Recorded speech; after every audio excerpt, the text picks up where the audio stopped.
Okay, ako na naman mga kaibigan, reaction video na naman tayo dito sa nagtitrending ngayon na ito, News Explain. Mga baril daw ng Philippine Navy, inagaw ng mga Chinese Coast Guard sa nangyari dito sa West Philippine Sea.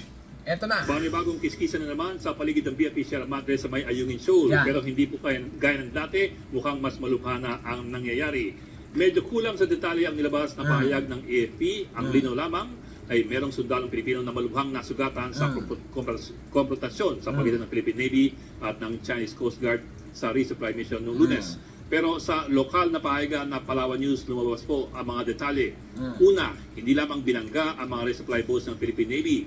Sa lakas ng pagbangga, naputol ang daliri ng isa sa mga miyembro ng NAVSOG, yung Naval Special Operations Group, ang ating katumbas ng US Navy. Talaga naman ito mga Chinese nito, mga pasaway talaga. Ha? Nakakainit ng ulo. Chinese Coast Guard, ground speed Navy boat, June 17, Ayungin. Teals. Ano yung barko natin na binangga? Ano yun? Ang tawag po rito ay ang RIBS o Rigid Hulled Inflatable Boats. Gaya po nitong nasa larawan. Madalas gamit yan ng ating mga Special Operations Forces. Pero ito pa po, matapos banggain ng Navy boat, sumampa dito ang mga miyembro ng Chinese Coast Guard, in-overpower ang Navy crew at kinumpiska ang mga barel ng Philippine Navy. Grabe talaga. Ibig sabihin itong mga Chinese ay bumaba, okay, sumampa, okay, doon sa speedboat ng Philippine Navy.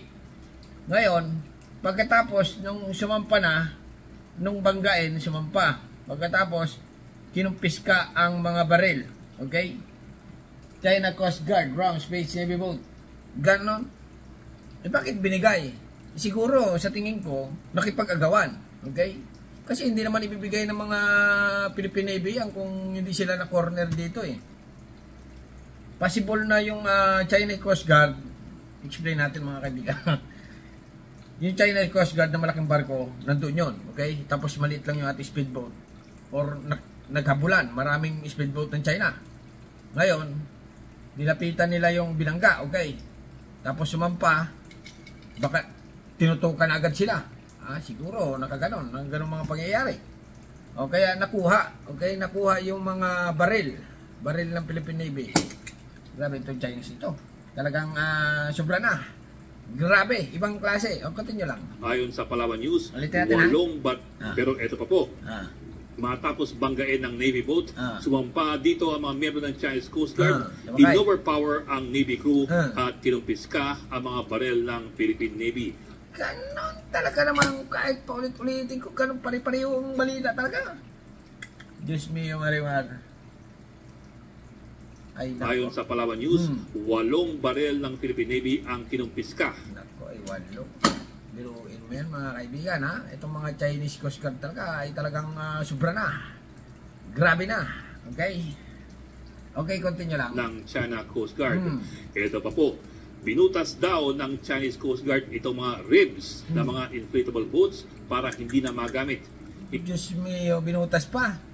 Kinumpis ka na, binutas pa. Ay, sobra na ito. Sobra na itong ginagawa ng China nito. Talaga naman. Hindi po malinaw kung ilang ribs ang sinampahan at binutas. Ay, tinagtad yan ang butas kung hindi na nagamit. Kung ayaw wala pa backup dyan na dumating. At isa sa mga barko raw ng Philippine Navy, tinatak papalayo ng China Coast Guard ayon po sa Palawan News. Naku, ay barko na yun ha. Barko na ng Pilipinas. Barko ng, ibig sabihin, malakihan na yung mga kaibigan. Barko ng Pilipinas ha, Philippine Navy. Tinatak ng China Coast Guard. Grabe naman yun. Inagawa na, sinampahan, binangga pa, hinatak pa. Kaya pala sabi nito, kulang yung AFP. Kulang yung paliwanag. Ulitin natin. Pero sa lokal na pahayagan na Palawan News, mukhang mas malubha na ang nangyayari.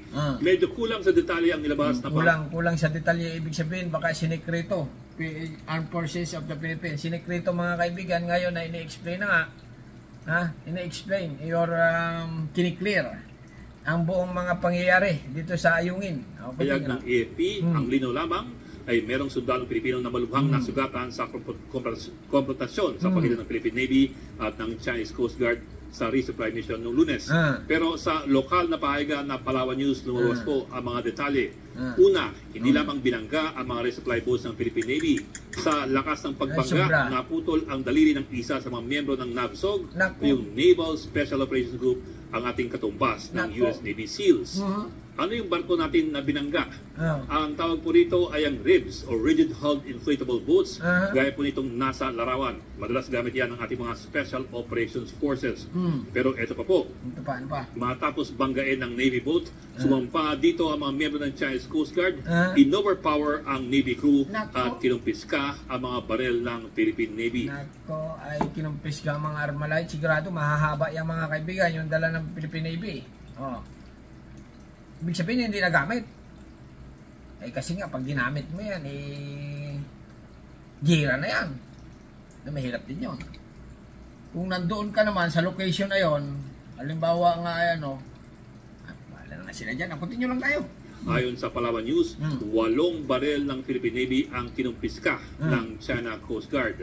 Ito pa po, binutas daw ng Chinese Coast Guard itong mga ribs na mga inflatable boats para hindi na magamit. Ay sigurado, butas-butas yun, hindi lang binutas. Kasi nga pag isang butas lang yon, di hangin kasi yan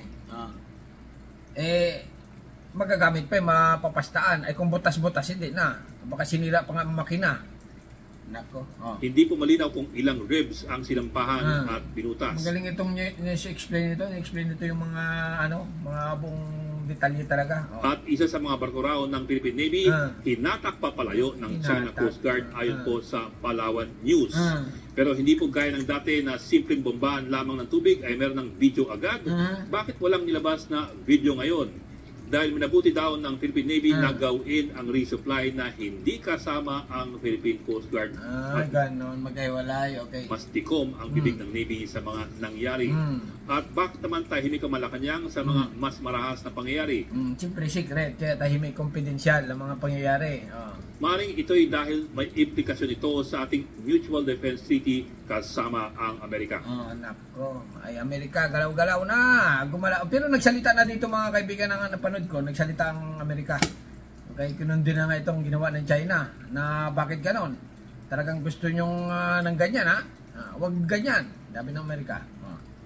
Sa matagal po na panahon, binabandera natin ang 1951 Mutual Defense Treaty at umaasa na tutulong ang Amerika kung tayo po ay mapalaban. Yan ang tanong ng mga Pilipino kasi nga may lumabas pa ngayong ano ba yon? Yung balita na hindi daw tutulong ang Amerika. Ginagamit lang ng Amerika ang Pilipinas.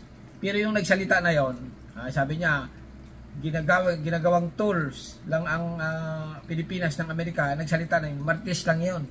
Tad pala ng kaso yon. Ano lang yon? Critics. Dalubasang marites na critics na nagsalita ng hindi daw tutulungan ng Amerika at Pilipinas. Okay? Pero may kasunduan nga Amerika at Pilipinas. Kung si Biden nagsabi, okay, ganun. Kasi alam niyo, may mga kasunduan yan pero ang Amerika, napanood ko sa nila, White House yung nagsalita na yung kinundi na nga nila yung ginawa ng China. Sa Article 4 ng MDT, sinasabing ang anumang armed attack sa US o Pilipinas ay kailangang aksyonan ng parehong panig in accordance with their constitution. Ganon, ibig sabihin, halimbawa, ang Pilipinas ay inatake ng China, aaksyon agad ang Amerika. Okay? Pag ang Amerika naman ay inatake ng kung anong bansa, aaksyon din ang Pilipinas. Ganon, mga kaibigan, parehas. Ibig sabihin, magkatropa talaga ito. Magkasangga, hanggang sa uli. Noon pa, I shall return. Okay? Okay, continue lang. Doon siya nagsabi na hindi tutulong ang Amerika, huwag kayo maniwala doon. Ano yon? Budol yun, yung nagsalita na yon. Ano yun? Retired Army General yata yon. Retired na yon. Kung sa kanya yun, expired na. Okay? Matagal na siyang retired, nagsalita, may galit yata sa Pilipinas. Pag retired na, parang expired na yan. Sa dila, hindi na dapat paniwalaan. Okay? Okay, balik tayo dito. Each other, okay? Each party recognized that the armed attack in the Pacific area, okay? Continue lang. Constitutional processes. Ibig bang sabihin niya na automatic na giyera na agad kasama ang US? Kung ay, naman. Huwag naman gira agad. Tamang ano lang. Tamang haras-haras lang dyan. Kasi nga, pag gira, maraming matutudas dyan mga kaibigan. Sa tingin ko, hindi pa dito makialam talaga totally ang Amerika. Kasi nga, wala pang na-dead daw. Kung man ma-dead man, baka sikreto lang. Kasi mahirap din ang gira Maraming matutudas mga kaibigan at mahirap na. Dito yan magbabakbakan sa dagat. Ha? Pag nagkaroon ng gira, magiging frontline nito itong West Philippine Sea. Kasi nga pag gira, tingnan nyo yung Ukraine, wasak-wasak na. Yung mga tao ng Ukraine, hindi na malaman kung saan mapunta. May sa Pilipinas, may sa Amerika, may sa Thailand, may sa Taiwan, may sa Cambodia, Malaysia. Ganon, nagkawatak-watak na mga Ukrainian. Pag nagkagira ng ganon, kasi nga yung Ukraine wasak na, ay pag nagkagira sa Pilipinas, sigurado, ay watak-watak ang mga Pinoy, hindi na malaman kung saan mapunta, baka mapunta ng Amerika, Canada, or Australia, mahirap din yung ganon. Pero wag naman sana, magkagira, tamang lang tayo, buli-buli, kaya yan. Bulihin nyo na rin. May armadong atake sa mga barko ng Pilipinas. Hindi po. Yan po ay isang common misconception. Common lang. Okay. Ibig lamang pong sabihin, sabay itong aaksyonan ng US at Pilipinas para maresolba base sa ating mga sariling proseso. Kung sa paanong paraan, yan po ay dapat pang pag-usapan. Kaya marahil nag-iingat pa ang Malacanang kung ano ang kanilang bibitawang salita. Tama. Okay, magaling din itong mga tao sa Malacanang kasi nga mahirap lang gira mga kaibigan ha. Pag gira na pag-usapan ay tudasan na yan. Okay? Pero yun nga, inagawang ibabalik lang siguro yan. Pagdating ng panahon. Bala na kayo mga kaibigan, ano masasabi nyo? Ganun talaga ang buhay. Kinuha, binangga na, hinila pa. Okay? Bahala na kayo at subscribe channel. Don't forget, comment. Bye-bye. Thank you.